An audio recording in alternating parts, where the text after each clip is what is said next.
That night, the president asked me to meet in private. He called me at 8 p.m. I was having dinner with my wife.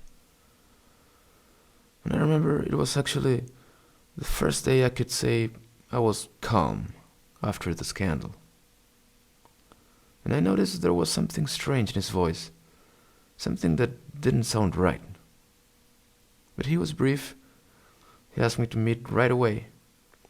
So I left the dinner and head to the president's office. In the way, I kept thinking in his last words in the phone. He said, "I really need to talk to you." I kept thinking in the "really" he used. He always meant what he said. He was not the kind of person that, needs to underline his words. He was pretty straightforward.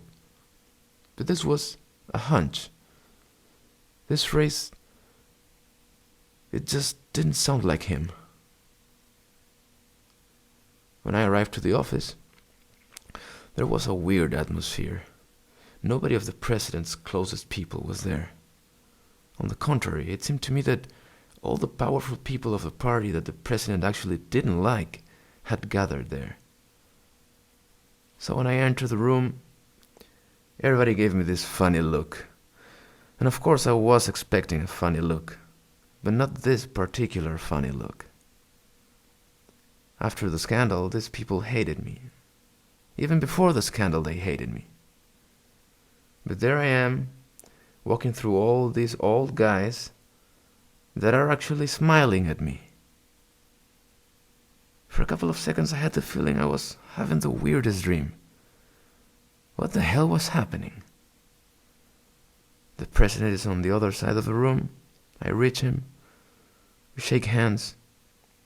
He's visibly nervous. And without saying a word, he takes me to his personal office. Shuts the door.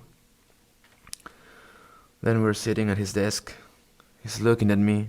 Still not a single word. Then I realize his hands are shaking. So I ask him, "What's going on?"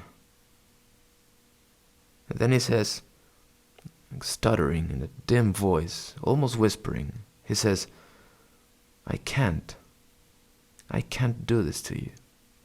So I ask him, "What are you gonna do?" And he's looking at me, like about to have a nervous breakdown, like very, very nervous. He takes a piece of paper and writes down 2 or 3 words. Then he takes the paper, gives it to me saying, "I'm sorry."